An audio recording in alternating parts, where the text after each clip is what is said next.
کو پاک کرو. تیسری شرط کیا تھی کہ مومن ہمیشہ دائمُل وضو رہتا ہے. چوتھی شرط یہ تھی کہ انسان اپنے باطنی اعضاء کو پاک و پاکیزہ کرتا ہے. باطن کو ہم نے شروع کیا آنکھوں سے. اے مومن تو علم کا احترام کیوں کرتا ہے؟ کیونکہ علم کی نسبت حضرت عباس سے ہے. یہ تمہاری آنکھیں علم ہیں, یہ تمہاری آنکھیں علم ہے. جس طرح علم کا احترام ہے تیری آنکھوں کا احترام ہے, کیونکہ لکڑی تو نے درخت سے اتاری, پرچم تو نے بازار سے خریدا, عباس کا تم نے نام لکھا, بس نسبت ڈلی تو احترام پڑا. اسی طرح جب تو مجلس میں آتا ہے, جب تمہارے آنسو ٹپکتے ہیں تو ان کی نسبت بھی حسین کے غم سے ہو جاتی ہے. یہ آنکھیں پاک بن جاتی ہیں. روایات میں ہے کہ جناب سیدہ اپنے رومال سے تمہارے آنسوؤں کو جمع کرتی ہیں.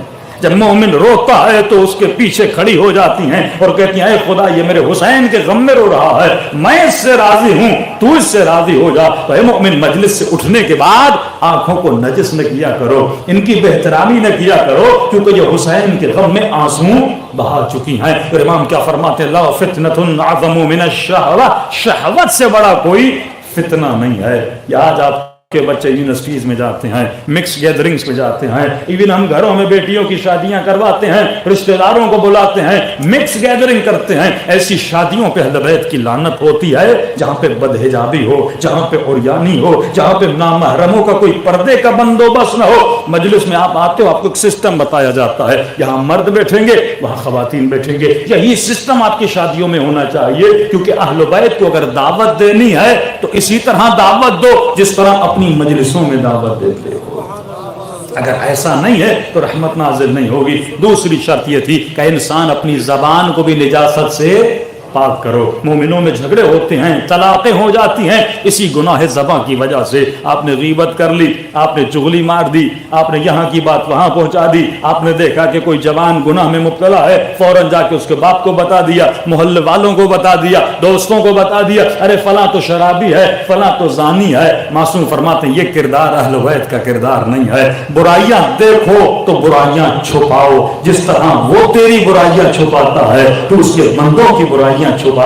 تجھے حق نہیں کسی کے عیبوں کو ظاہر کرو, یہ سب سے بڑا گناہ ہے. تجھے حق نہیں کہ لوگوں کی برائیوں کو عوام تک پہنچاؤ. ہاں اس کے پاس چلے جاؤ, اے میرے مومن بھائی تو علی کا ماننے والا ہے, تو حسین کا ماننے والا ہے, تجھ سے یہ امید نہیں تھی. امام فرماتے ہیں کہ جب بھی کسی کو برا کام کرتے ہوئے دیکھو اس کے لیے اچھا سوچو, اس کے لیے اچھا سوچو. یہ پریکٹس کروا رہے ہیں امیر المومنین. پر ہم مثلا کسی کو دیکھا کسی شرابی کے پاس جا رہا ہے, ہاں تو اندر جو نفس ہے نا وہ فوراً نیگیٹیوٹی پیدا کرتا ہے. وہ کہتا ہے دیکھو یہ بھی شرابی بن گیا. مولا فرماتے اسے نفس کو اچھا خیال دے. عجیب روایت ہے, اچھا خیال دے اور اسے کہ ہو سکتا ہے اس کے بیٹے کا ایکسیڈنٹ ہو گیا ہو, اس کو بتانے گیا ہو. کہ مولا اگر ایک بار کہوں دوبارہ برا خیال آئے, مولا فرماتے ہیں 70 مرتبہ اچھے خیال کر. یہ سب سے بڑی میڈیٹیشن ہے جو اہل بیت بتا رہے ہیں. ماڈرن سائیکولوجی میں یہ میڈیٹیشن سکھائی جاتی ہے کہ آپ لوگوں کے بارے میں برا سوچنا چھوڑ دو. 70 مرتبہ کا مطلب یہ ہے اتنا ریپیٹ کر اچھا سوچنا ہے کہ اس کے بعد تمہارا ذہن کبھی برا سوچے ہی نہ.